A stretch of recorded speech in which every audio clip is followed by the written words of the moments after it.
welcome to Profile Pod TV. Welcome back. I am your host, Double A, back for another fantastic episode of the pod. We have a great special guest here, man. One who's very near and dear to my heart. He's been a mentor for me, and he doesn't even know it. But we'll get to that later.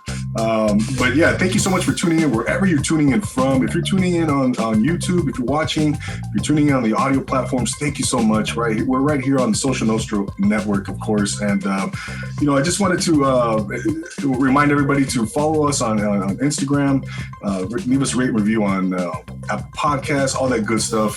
Subscribe to Profile Pod TV on YouTube. That's one way. If you want to show support, subscribe to the channel. So let's get right into it, man. Let's get down to brass tacks, as they say. Like I said, you can see we have my guest here, who is an authority, a voice, an expert in the area of social media monetization, social media growth, and scaling a business online. He is his podcast is in top 200 in over 50 countries. He's got over 60,000 followers over his 3 platforms. I believe he has 3, may have more, but we'll get to all of that. And he's here to share some of those tips and strategies.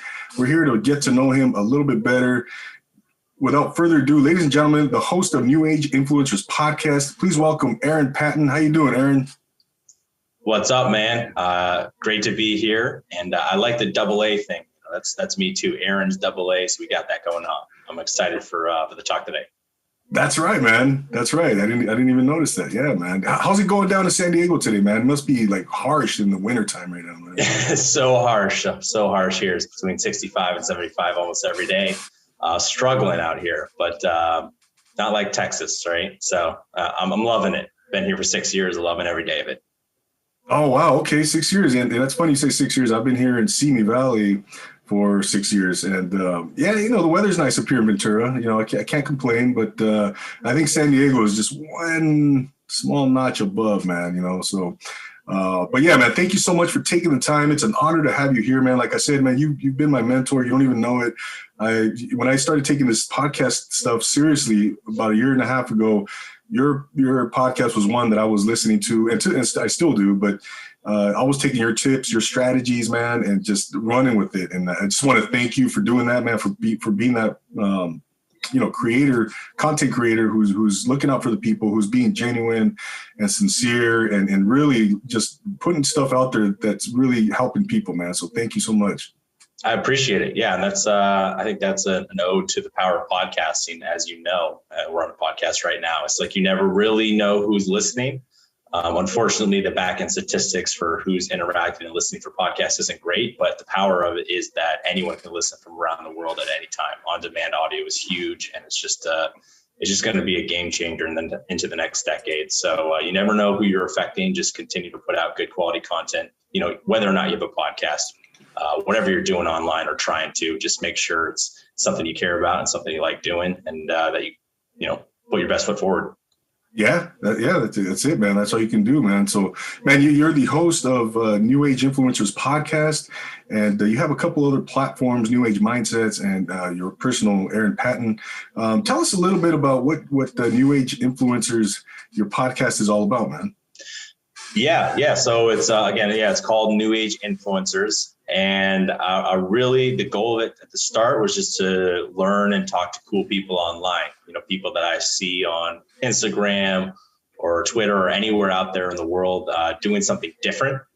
Not really the regular 9-to-5 grind, which is there's no problems with that at all. But I wanted to learn from people who were kind of busting out of that shell and living a little bit more freely. So I wanted to learn from them and create content at the same time. So podcasting was a perfect option to do that. I myself love the medium of podcasting, listen to a lot of podcasts. So it made sense for me to start that over, let's say like a YouTube channel or something like that.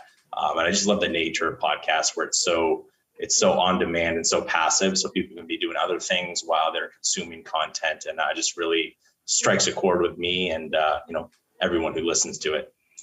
Yeah, no doubt, man. It really does. I like your style, man. It's direct. There's no BS. It's just, I'm going to tell you, these are the facts, and there's no, there's no BS about it, man. And, but what about, I know you came out of South Carolina, you went, and we'll get into your story a little later. University of South Carolina, you were in the corporate world for a little bit, sales.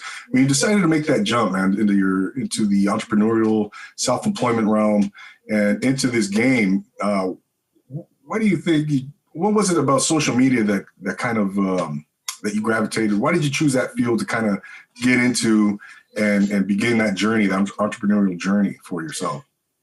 Yeah, well, I really just think that I recognized, and I learned from other podcasts and listening to those such as Gary Vee and Lewis Howes, etc.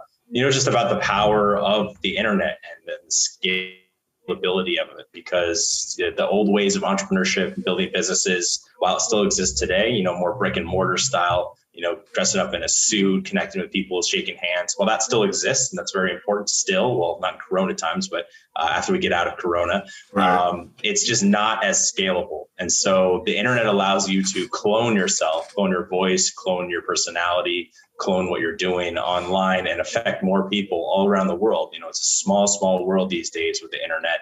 And I recognize that, and I wanted to understand how people can position themselves to succeed in that realm, doing whatever they do, whether it's writing books or, accounting or, social media marketing, podcasting, crafts, arts and crafts, fishing. Like, it was really intriguing to me about how people could build up some type of business or product and make money by doing something that, in the past was just a hobby. And a lot of people are kind of monetizing their passions and their hobbies these days. And it's not easy. If it was easy, everyone would do it, but it's definitely possible if you stick with it and you're consistent. So that's kind of what drew me to the internet game, the online presence of different, celebrities or influencers or entrepreneurs that how have they gone from A to B to C to D for where they are right now? Because a lot of times in the podcast, a lot of them gloss over their beginnings and their origin stories, whereas I really like to hone in on that to give it some relatability for listeners out there just getting started, or maybe just in phase 2 or 3 as opposed to phase 19. So that's kind of what drew me to that style, this topic, this concept, and I'm still loving it. I've taken a little more breaks as of late, but focusing on some other things too. But I'll never stop doing the podcast. So that's a promise I've made to myself. No doubt, man. No, I heard you say somewhere in one of your episodes that you can literally just run a business without even getting out of bed. It's amazing, man. Yeah, it's crazy. You can lay in bed and connect with people all over the world, and it was never possible before for our parents' generations or some older generations. So I think it'd be. To me, it's like kind of a slap in the face to the technology to not try to take advantage of it in some way. No, by no means do you have to build a business or be an influencer, but if you're using the internet to propel your life forward, I think that's the most important in whatever capacity that is. Whether it's just maybe to get more leads or clients for your 9 to 5, which is fine, or maybe it's just to connect with more family and friends that you may not have otherwise connected with in the past. It's just a really great tool, and should be used for propelling someone's life and positivity, because there's so much negativity out there, and so many people get sucked into social media, the negative vortex. And it's just really, I'm trying to bring that message that people should use it to enhance their lives, not detract from it. Yeah, man, no doubt. You mentioned the relatability piece there. Tell us about that a little bit, man. And more specifically, you talked about the 3 Ps, right? What are some of those qualities, those 3 Ps, and we'll get into what are the qualities that one must possess to really, going into the game, if you're going to go in, you got to be prepared, you got to do all these things, but those 3 Ps, man, talk about those 3 Ps in order to become successful. Yeah. So, and I appreciate you remembering that. I think I did a solo episode on that. I've done so many now, they jumble together sometimes. It's passion, persistence, and patience. So those are the 3 Ps for success online, in my opinion, based off the interviews I've done and research. It's of course, there's many other traits and characteristics that help someone succeed, but I think those are the most important in my mind. Passion is the first one. I think it really starts with, and passion, that term gets mixed up sometimes. I think I like to say fun. It's just more simple. It's more relatable, I think, to the common person. Whereas passion, it's like become this kind of foo-foo word, where it's just like have fun. Like if you're having fun, what you're doing, if you enjoy what you're doing, whether it's interviewing people, podcasting, putting out videos, or just like finding funny clips and reposting them, like whatever you're doing, as long as you're having fun doing it, you're never going to fail, because you're doing it for fun. You're not expecting anything out of it. And if you consistently stick with it, which is the persistence, then it may turn into something. It may not, but it just may. And it might take someone way longer than someone else, just because different faculties, personality traits, opportunities in the market. But if you keep sticking with it, enjoying the process, like Gary Vee says, I think that's the most important, and really just doing it because of an innate love for what you're doing. But also, it's a little bit hard to figure out sometimes. Some people think that they really like something, but then they find out they don't, and that's completely fine too. It's cool to shift your priorities. What you like doing is a moving target, just like as we mature and as we age. What I cared about 10 years ago is not the same as what I care about now, and that's completely okay to understand. But as long as you're having fun doing it, being persistent with it, then the third one comes in patience. So like I said, it could take a long time before you see fruits of your labor. And that's why so few amount of people actually get to a place where they can, fully support themselves or fully do this or that, with their hobby or, their online endeavor or their online business. But that's kind of what separates the cream from the crop, right? So that's important. You just got to be patient, keep making tweaks, keep getting feedback, keep engaging with your people when it comes to online content. And you never know what might happen. But if you're having fun doing it, enjoying the process, then you're not going to stop. And if you don't stop, then it's a much better position for you to actually get to where you want. Exactly. And it's so important, right, Aaron, as long as you have momentum, as long as you're doing something, as long as you're in the game, it might not be perfect initially. It might not be, polished how you want to see it. But the point is, the key point there is that you're in there, you're doing something, you're trying, right? Yeah, that's all you can do. All we can do is try. And a lot of people get stuck, and they get, in a statue form because they're comparing themselves to other people who have already had success in what they want to do. There's a couple of things I would say for that. One, you should be doing something that someone else has already done, because that means that there's a market for it. If you're trying to do something completely new and different, it's going to be much harder for you to break through and have success with it, whether it's a product, a business, an online content strategy, etc. So if it hasn't been done before, that would be probably a more red flag. So be proud that you're doing something that someone else has already done.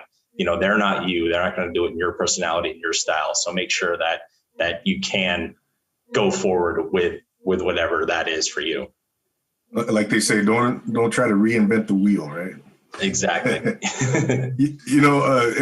Aaron, I wanted to get into some actual, specific tips and strategies that you applied and some of your concepts and your all that good stuff. But I want to just real quick before we get into that, you've interviewed a lot of highly successful people that are in the social media game. What are some commonalities that you've seen with these people that are attributed to their success? And then we'll talk about their failures that you've seen too. Yeah. Well, I think that's part of it. It is, I forgot whose quote it was, but it's like, success is really just going from failure to failure with no loss of enthusiasm. And I think that's really key and really a common trait between everyone I interview is that every single person I interviewed, it's not like they started doing something and had success the next week.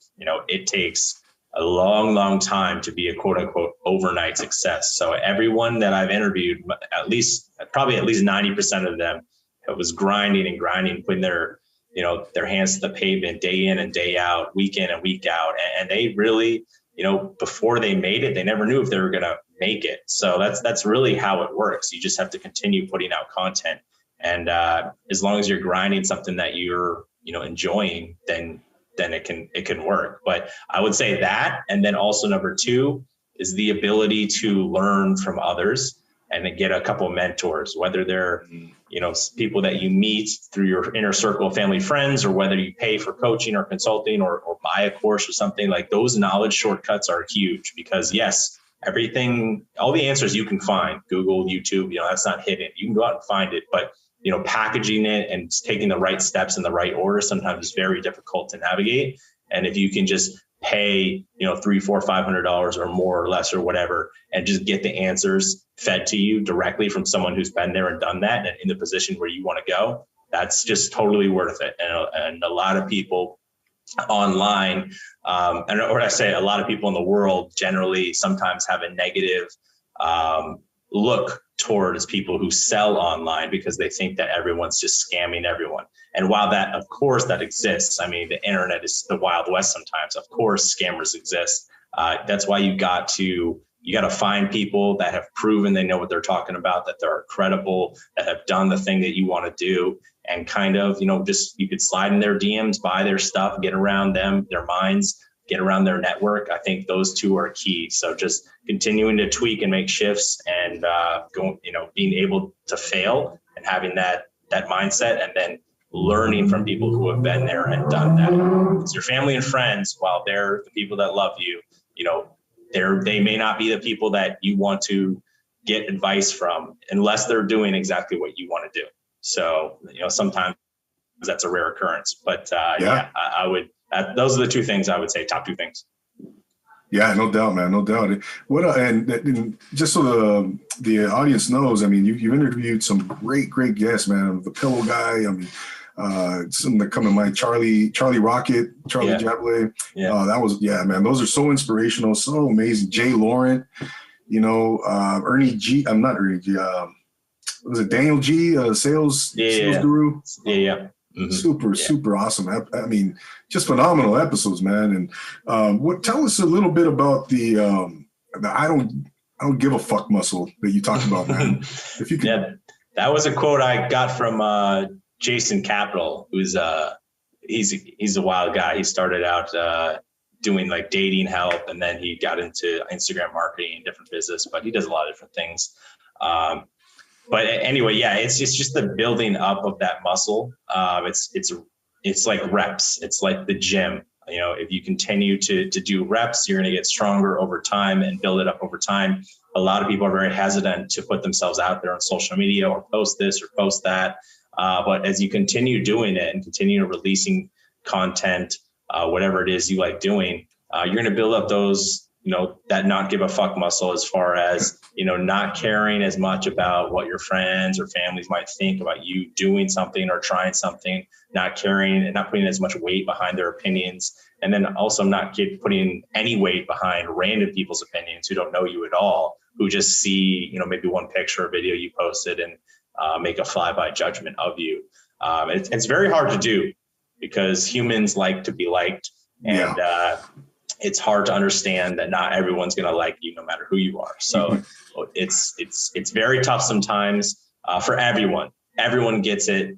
Everyone gets hate, whether you're a celebrity or, just a local guy at a garage. Everyone's going to get hate once in a while. And there are going to be times when you're going to respond to it negatively. And then you're going to look at, as you go and grow and mature, there's going to be times where you're like, I shouldn't have responded like that. I should have just brushed it off and moved on, or responded with positivity. A lot of times people who are throwing shade, your way or whatever, is like, they're not happy with where they are, and they're projecting that onto you. So you have to understand that. I didn't really mean for this to be an answer about haters, but anyway, it's just like, that the not give a fuck muscle. You just got to keep doing you, putting your best foot out there. And if that's all you're doing, and it's true to, what you're about, then, let the chips fall where they may, and who knows what might happen. But it's hard for a lot of people, because they hold the opinions of others so high, because there are just so many opinions out there. But if you can let go of that, and you can, work it out yourself and build that muscle up over time, you'll be in a better position to succeed. Yeah, no, it's almost like if you're not doing something right, the haters, or whatever you want to, naysayers, whatever, critics, whatever you want to call them, it's almost as if you're not doing something right, then you're not going to have any haters. you're doing something right, you're gonna have those naysayers, you're gonna have those critics, right? It's almost it comes with the territory, man. Yeah, if you don't have haters, most likely you're not doing enough or doing much at all. And not everyone needs to be like out there on content, posting content and being on social media all the time. But like, if you're just going through life, you're never stating your opinion, you're never getting into it with someone or whatever, like, are you really living, or are you just letting it kind of pass you by? So I think that's important to be that person, to have a point of view, and sometimes be polarizing, turn some people on, turn some people off, like whatever it may be. It's like, this is me, this is what I'm about. So having haters is it's a good thing. It's not a bad thing. Oh yeah, no doubt, man, no doubt. Talk about a little bit. Where am I here? The process of the audio DM, man. How the power of the audio DM, man. And let me tell you, man, I took that and ran with it early on when like I said, I was first initially listening to your podcast, and there was one episode in particular where you talked about the audio DM. And I can't, it works like a charm, man. I tell you what, man. And then sometimes I'll leave an audio DM on an Instagram. We're talking Instagram here, right? Obviously. And someone will say, wow, I didn't even know that feature. I could do that on the DM. I was like, yeah, you can also leave video if you like. But that personal touch, man, that audio, that voice inflection, that I think is so powerful.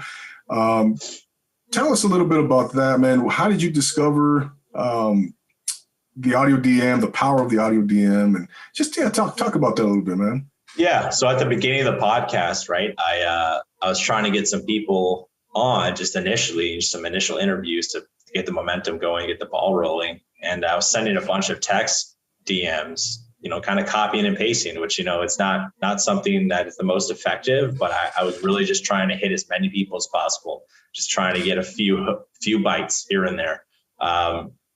And I found that there was an option for sending a voice note.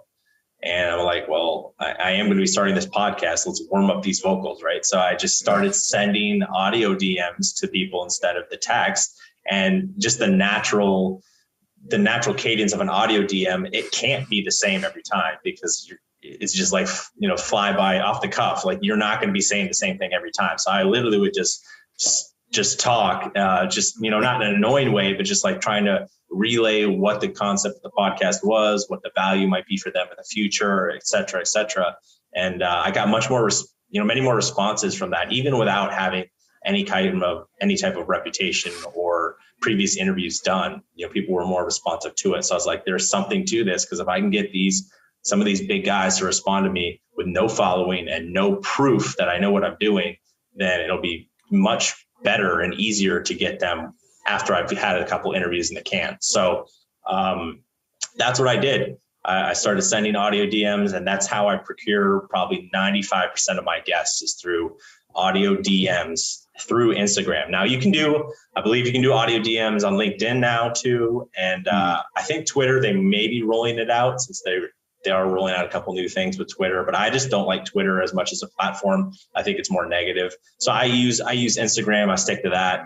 And if you're doing maybe a business podcast, or you have a business concept or product that you're launching or whatever, or just you're in sales or whatever you're doing, like audio DMs is a great way to connect. It doesn't have to be to find podcast guests, but I've just found that tool has really played a huge pivotal role in building up my show and my presence. No doubt, man. No doubt. And you know what? I think the key component in leaving an audio DM is human beings are curious, right? By nature. I mean, I think it's who's not going to want to listen to an audio DM when they see it come through? Like, oh, someone left me a voice message.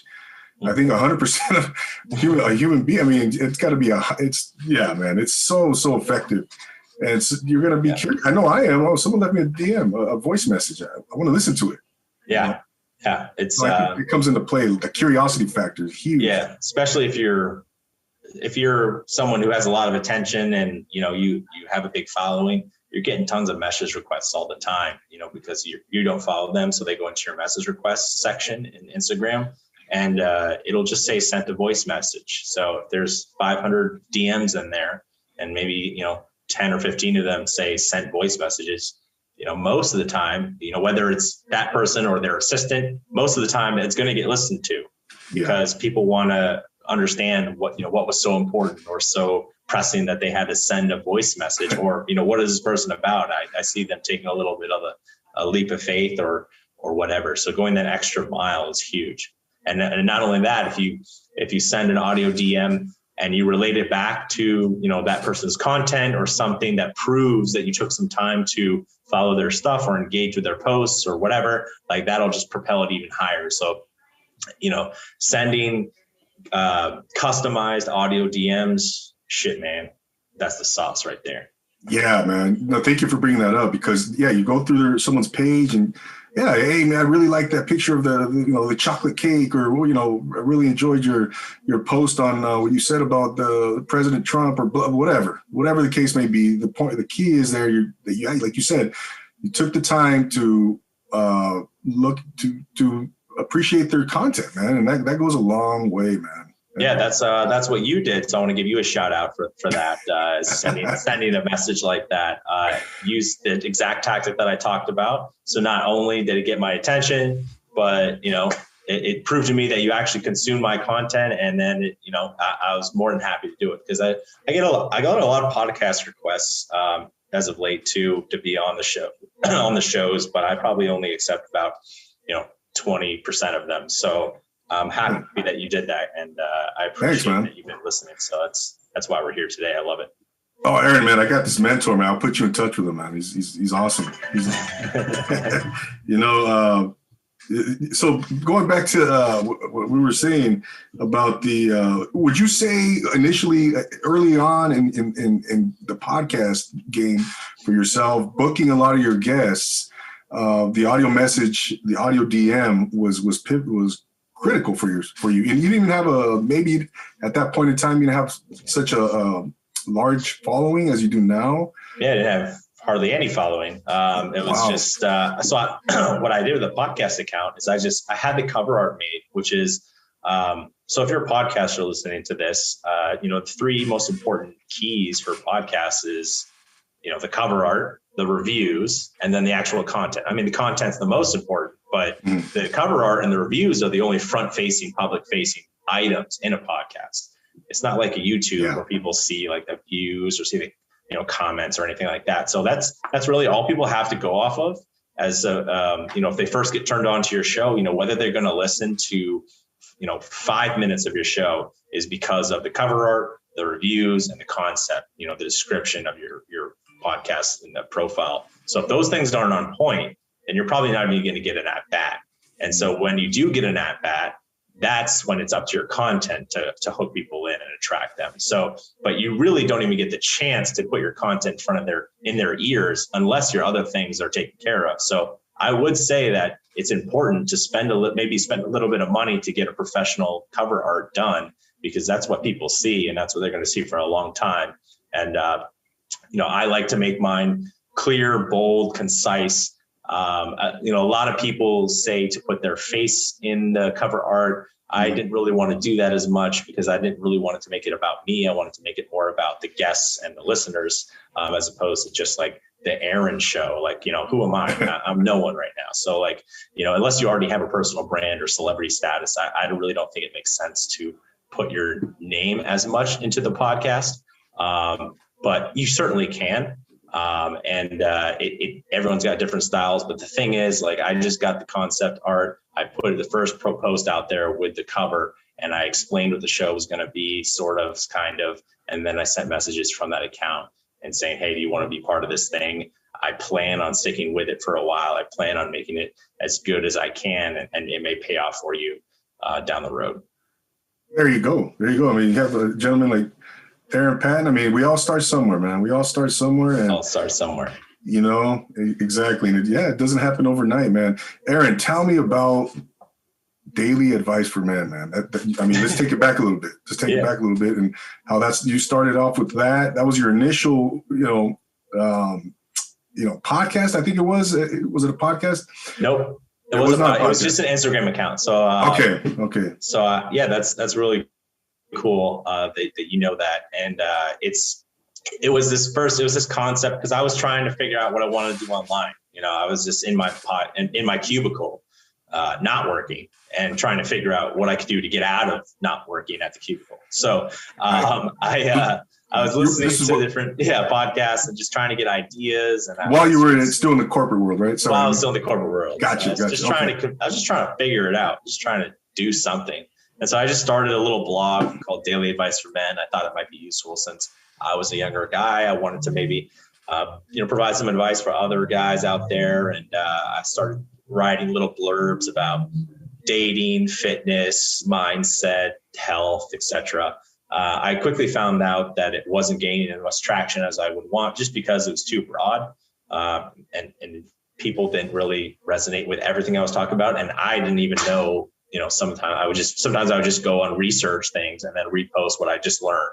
So it's not like I was an expert or anything, which you don't have to be an expert to post content. But in the beginning, I thought you had to be an expert. So anyway, I was just posting different things. I had the Instagram account with Daily Advice for Men. I got a little logo made on Fiverr, and to capture people's attention on Instagram, I was like, what gets the most likes on Instagram? And it was pictures of hot women. So all I did was like grab photos of models, throw it on my account, and then like wrote a caption, helping people about the tip of the day or whatever that was. I quickly found out there that I was building a following of people that really didn't care about the caption or the content. They just liked the pictures of the women.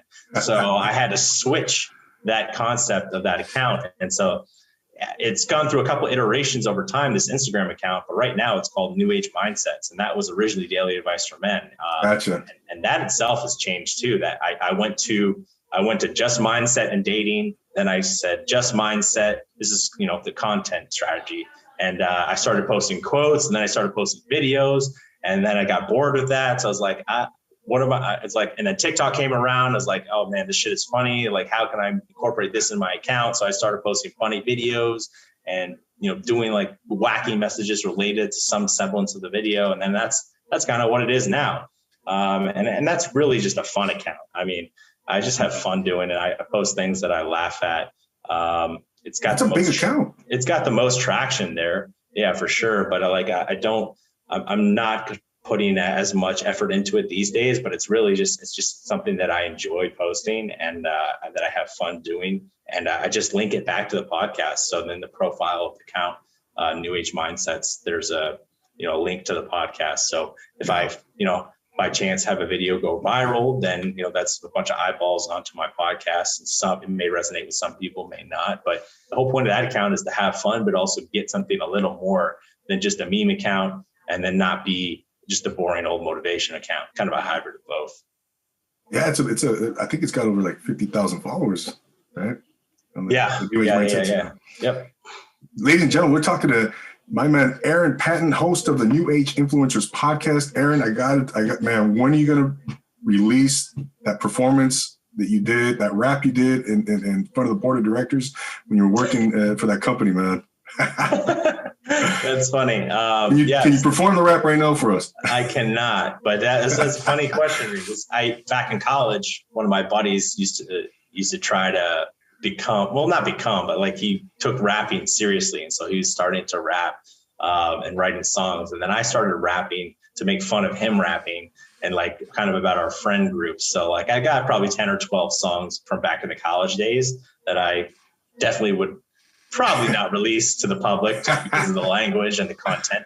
But that kind of built the foundation. And then I used the rap to rap for my company for one of their all hands meetings, which was well received. I've done a couple other raps here and there too. One about poker, some about some volleyball. That's just kind of a fun thing on the side. Yeah.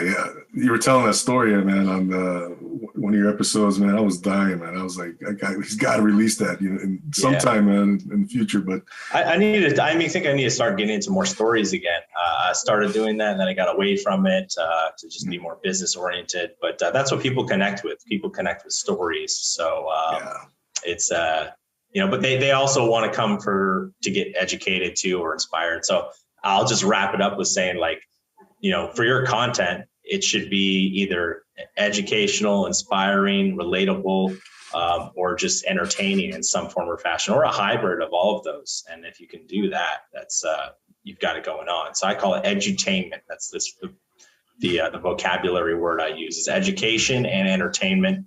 But I should tell more stories, but sometimes I felt like, if I'm telling all these stories about me, they're going to just turn away from the actual content. But it's kind of a delicate dance, but that we all learn as podcasters. But I think having a good mix is nice. Yeah, no doubt. And which leads me into my next point. You mentioned, the content, man, the content itself, you have to think about the audience, right? You have to empathize and you talk about it a lot, man, what's in it for the audience? What are they getting out of your content? What is, are you giving them a tip? Are you giving them a strategy? Are you telling them about a restaurant to go eat? Whatever the case is, that's such a key component, man, that I really took that to heart, man, when I heard it on one of your episodes, man. Tell us a little bit about that, man. How important that is. Yeah, WIIFT, what's in it for them?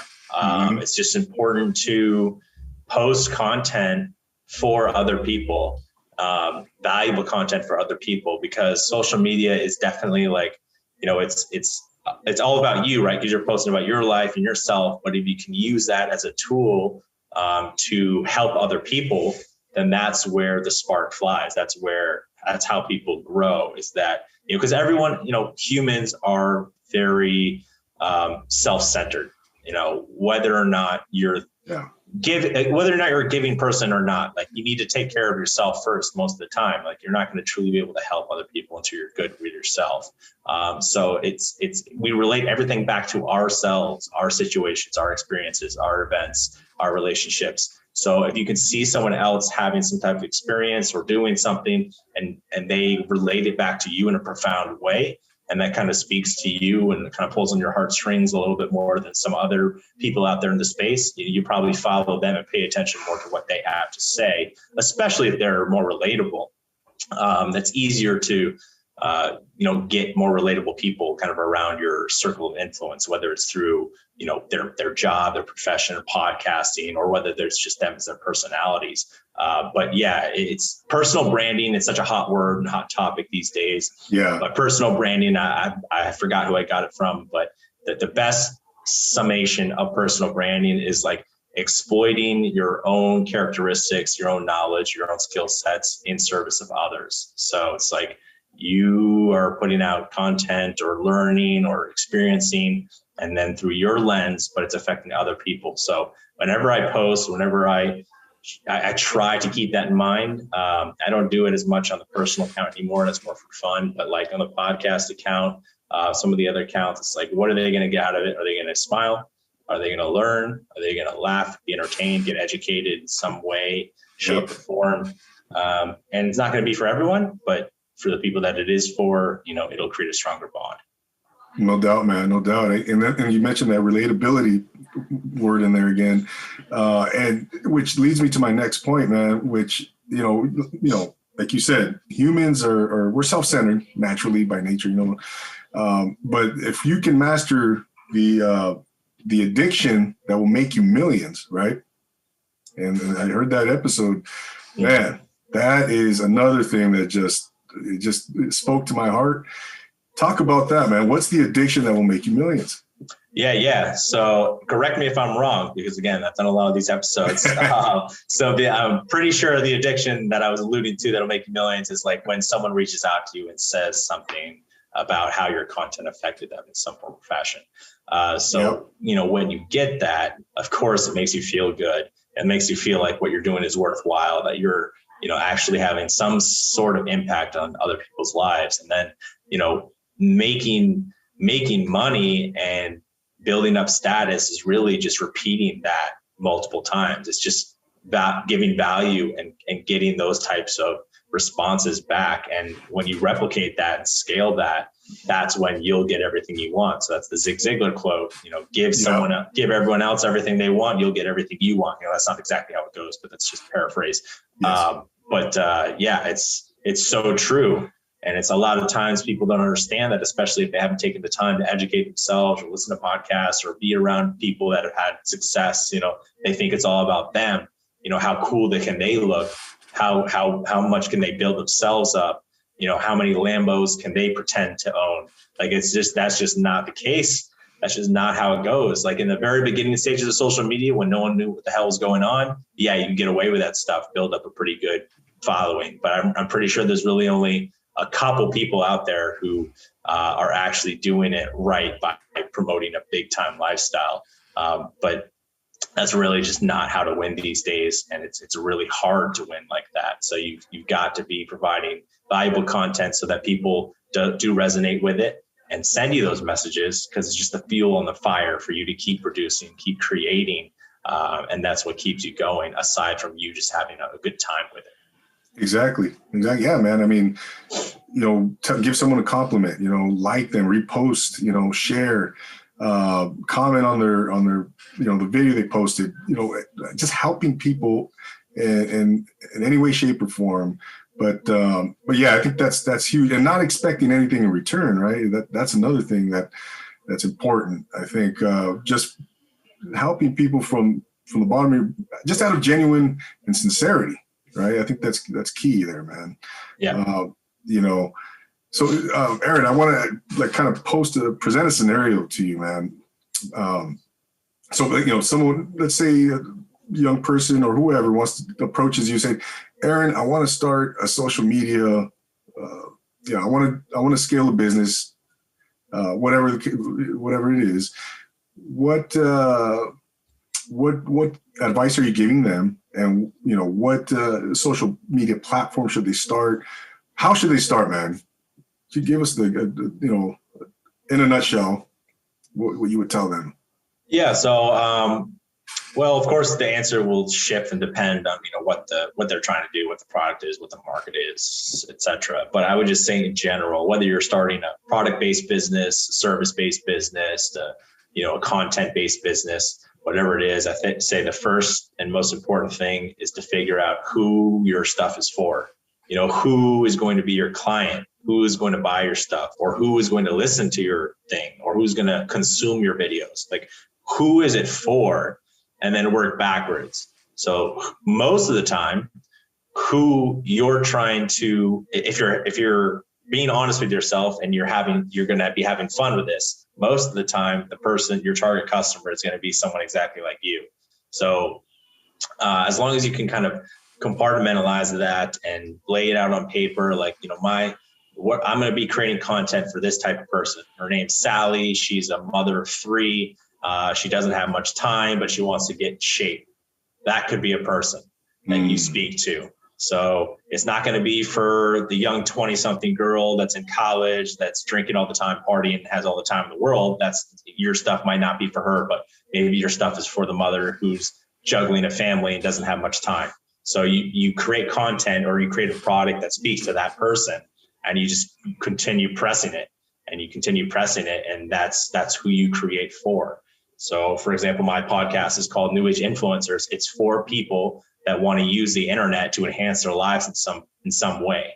And people can argue that that's a little bit more broad, but I didn't want to talk about like fitness all the time in one category. I wanted to do a little bit more broad, but have a common theme. So that's why I talk, the New Age influencers, I tell their stories. I tell about how they're building an online-based business or brand, but I also do a lot of podcaster-specific content, or I will be in the future here shortly for podcasters. So it's just kind of a dynamic that you got to figure out, but really starting with the end in mind. Who is your show for? And for me, I wanted to create a kind of a fun, cooler type of podcast, because there's plenty of business podcasts out there that are just boring as shit. And I just didn't resonate with any of those podcasts with some of those old gurus where while they're knowledgeable, I just didn't want to create the same type of show. I wanted to create more of a kind of spunky, fun show with interesting guests from all walks of life that would speak more to Gen Z millennials. Now, of course, you don't have to have an audience built up of your target customer. Anyone who resonates with the message is fine to be in your audience, but like you should start with like, who is your stuff for? So mine was more geared towards younger generations, or people that think younger, people with younger mindsets, because you can be 62, and you could be younger than an 18-year-old who's already married and thinks that their life's over because like they have a relationship. Like it just depends on it. It really is speaking to the psychographic as well as the demographic for my show. So it's just, I want to speak to younger or younger minded people. And that's what I would say. Start with the end target customer in mind, because it's all about the customer. It's all about the client. It's all about the experience that you offer them. It's not so much about the product. A lot of times people make businesses without even creating a product first. Like they sell something and then they create it after the fact. They just make sure that there's a demand for it first, which is a smarter way to go about it, because a lot of people spend all their time in product development, whether this is physical or digital, and they try to sell something and then they get crickets, and because they didn't do any market research and no one wanted it. And then they get all disheveled and unmotivated because their idea that there was going to make them millions of dollars didn't work. But that's just because they were focusing on what they were getting out of it and not what they were providing to others. Yeah, no doubt, man. So there you go, man. Identifying the, who are you trying to sell to, right? Who's your audience? Who's your demographic? Psychographic, I like that word that you mentioned. How long, just out of curiosity, how long have you had New Age influencers? Since the end of 2018. Okay. So just, a little over 2 years now? Yeah, about 2.5. Yeah. Yeah. Okay. And what's been your biggest failure, man, your biggest challenge in the whole throughout the whole journey? Yeah, I think it's sometimes, especially with podcasting, you can get a little disheartened because podcasting itself is, not a medium that is as widely accepted as like a YouTube or, Instagram. It's harder to get a listener. It's harder to get a download. It's kind of the measurable statistic because it's just not as well known. I mean, it's definitely gaining steam. Audio is gaining rapid acceptance across the board. You see that with the new apps like Clubhouse. You see that with Spotify making moves. I just saw Barack Obama and Bruce Springsteen are going to be launching a podcast on Spotify as an exclusive show. So like it's a mainstream thing now. But I think one of the biggest mistakes that people make is getting caught up in the numbers. And I myself have spent countless hours caught up in the numbers and, wasting time. And still to this day, looking at numbers like followers or like counts or like likes or something like that, and even delete content because it doesn't get enough interaction at certain times. And it's hard to mentally accept certain things because we've been programmed by social media to really, equate, that attention and those likes with importance. But it's really just, you got to bust through that and just put out your best foot forward, put out your content, especially if you're trying in the beginning, because if you're starting something, like if you've always been like the fun party girl and then you start talking about cooking, like, and you've built up a following because of you've been at the clubs popping bottles with like, on yachts and stuff like that. And then you start talking about cooking recipes because that's the other thing that's a big part of your life that you really like doing. And that's, kind of what you want to be known for, because looks fade, physical traits aren't forever, but mental traits and skills are. So like you want to start doing that, but then you don't get nearly as many likes as your bikini picture. Like it's disheartening for so many girls, especially in Southern California. And so like, I just take that specific example because that's the one that's a lot here in San Diego. And people get disheartened. They post their avocado toast and they get 20 likes instead of 2,000. And so they're like, well, that people don't like that at all. But, you got to break through that. Over time, you'll build up an audience and following base around that and not just your physical appearance. So that's just one example of how hard it is sometimes to really push forward and do what you want to do and put yourself out there. But no matter who you are, no matter what your attributes are, no matter what your family situation or where you're from, you're going to have some hurdles like that mentally and outwardly where you're seeking that outside validation. That's why you got to just kind of build up that not give a fuck muscle, man. Come back to it and keep putting out the stuff and doing what's in your heart. And if you keep doing that, then eventually you'll attract the right people. But it's a slow roll in the beginning, and people need to understand that, and a lot don't. No doubt, man. No, you got to apply the 3 Ps, man. No. 3 Ps, yeah. Right. Just before we're coming up on time, Aaron, I wanted to pick your brain a little bit on social media in general, and which one, like, as far as Instagram, Twitter, maybe Snapchat, TikTok.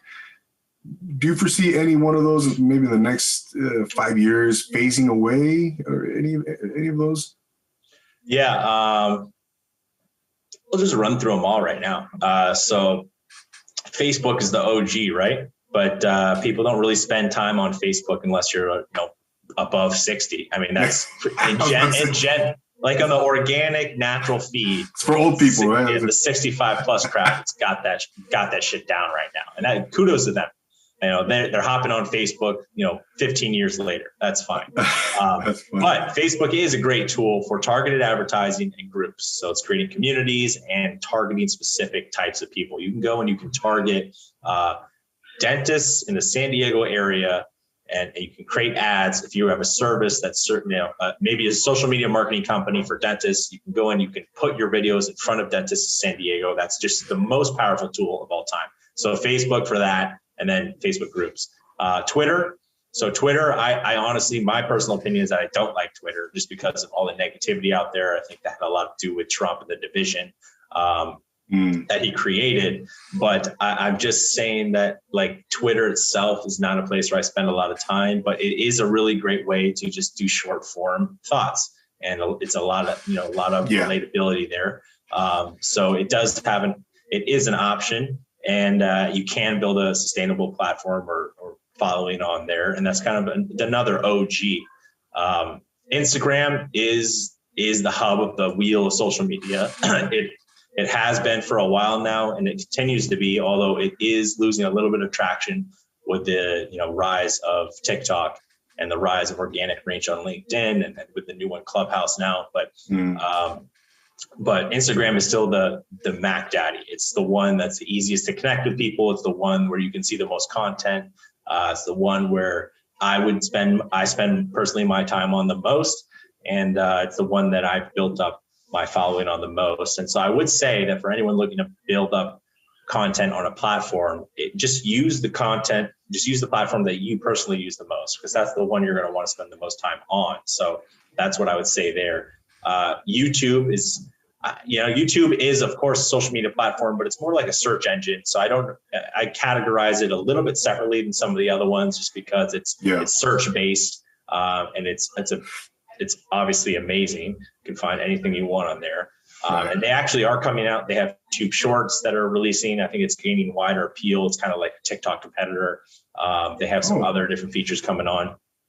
But the new cool kids on the block are LinkedIn and Clubhouse. LinkedIn is a new cool kid only because its organic reach is high, and only because it used to be just a boring business tool, but now it's morphed into a content tool. So that's why it's new. It's not necessarily new, but it's a new kind of strategy for them. And then Clubhouse is, in my opinion, the next one. I've been spending, in the past month, I've spent way more time on Clubhouse than any other platform. Not only for podcasters, because it's audio based, but it's just, you get so much good damn information up there. I can be a listener, I can be a participant, but whenever the conversation is happening on there, you can be a part of it, and that's powerful. And it's much less toxic. It's much more real and genuine connection, and it's just really, really an amazing thing. And I think it's going to grow rapidly. So for those of you that don't know Clubhouse, it's like live events constantly, 24/7 live events that you could pop in and out with no payment or, nothing that you have to put down or anything like that. You can just pop in and out. Now that may change. They may start monetizing some rooms in some fashion pretty soon. But Clubhouse right now is really cool for organic reach and connecting with people. And then TikTok is fun as hell for everyone these days, just because the algorithm is so charged, and like you can be a no name, create a really cool video, and it becomes someone. And that option, that possibility is what draws people to TikTok. And it's just not possible with Instagram. You can't have 5 followers on Instagram, post one video and blow up. Whereas on TikTok, you can have 1 or 2 videos blow up and then get 100,000 followers from one video, which is wild. Yeah. So they're all great in their own way. But again, I would say use the one that you personally consume the most, and that's the one you're going to want to spend the most time on. But the new ones, again, LinkedIn, TikTok, Clubhouse, with my gold star going to Clubhouse. So, and where that fits in with podcasting is an evergreen, evergreen content medium. So it's never going to die. It's always going to be there. So that's why I say podcasting is the most valuable, because you kind of own your stuff there. Whereas all the other social media platforms, you're kind of borrowing the land and the attention. They could change an algorithm or do something different, and then all your attention might go away. Whereas podcasting, you always own it. So podcasting and YouTube channels are the platforms where you can get found forever. Evergreen search-based platforms that are always improving. So I always say have a YouTube or a podcast, and then couple it with one of those other social platforms for your main strategy, and focus and go all in on those two. Yeah, which is exactly what I do, man. And wait, do you foresee any of those phasing away in the future, Aaron? I don't see any of those phasing away, to be honest. I think those are the main players in the game. They're going to continue to be, unless the government steps in and does something really wacky with one of them or some of them. I think they're going to be here for the long haul, just because they're widely accepted, they're widely used, and there's always going to be new pop-ups. Clubhouse was kind of something I didn't see. I saw audio pop, coming, but I didn't see Clubhouse specifically being something that I was so attracted to.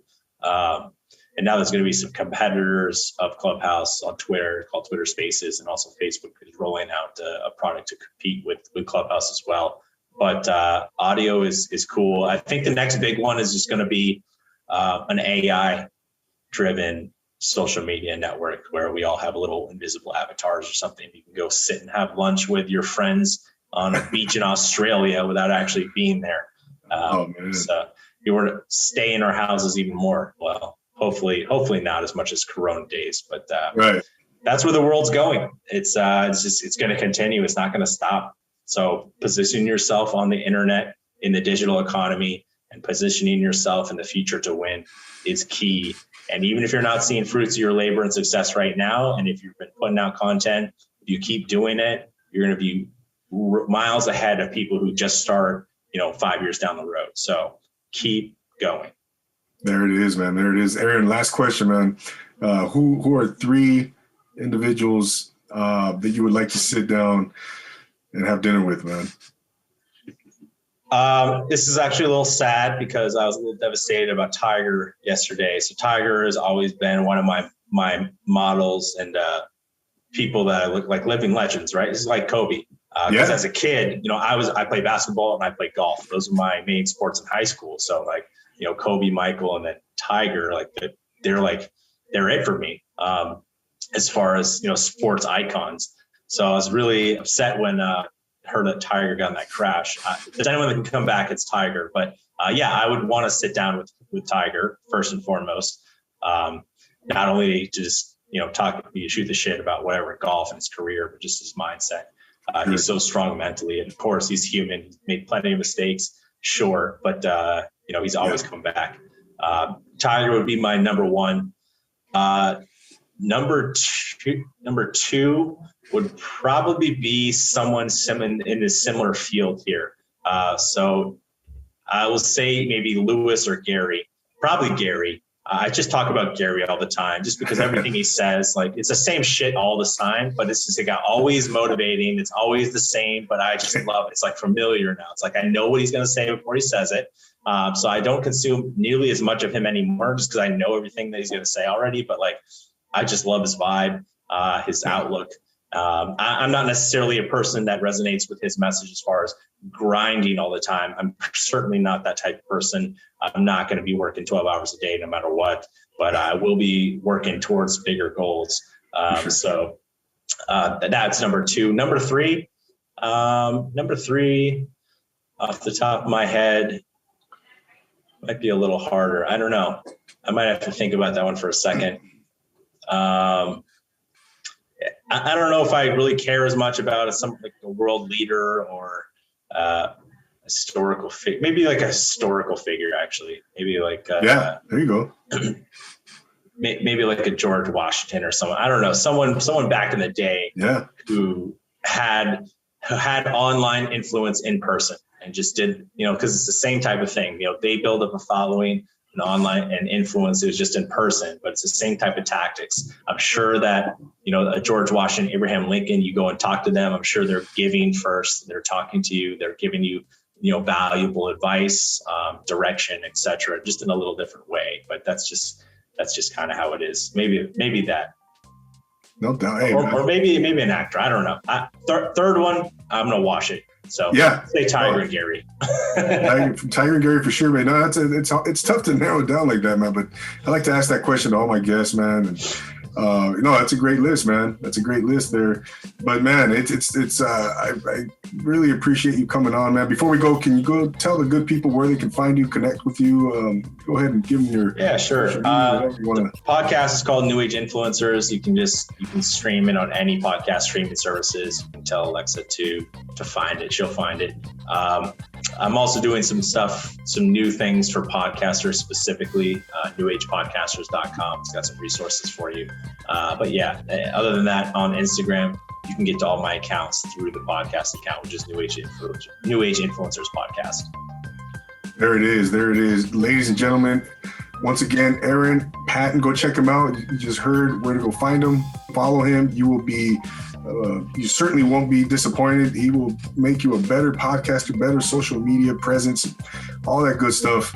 Aaron, man, I want to thank you so much for taking the time, man. And I know you're a busy man, but I can't thank you enough, man. Hey, thanks for having me on. It was fun. Of course, man. You're always welcome back. Who knows? Maybe in the future we'll get you back on, man. But good luck to you. I'll keep following you and keep an eye on, man. I'm gonna keep picking your brain. But ladies and gentlemen, there it is. Aaron Patton, host of the New Age Influencers Podcast. Go follow him.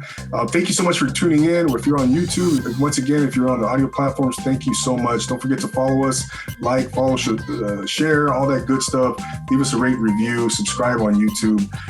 But until then, for Aaron Patton, I'm Double A here on the Social Nostra Network. We'll see you guys next time here on Profile Pod TV. And always remember to take it easy.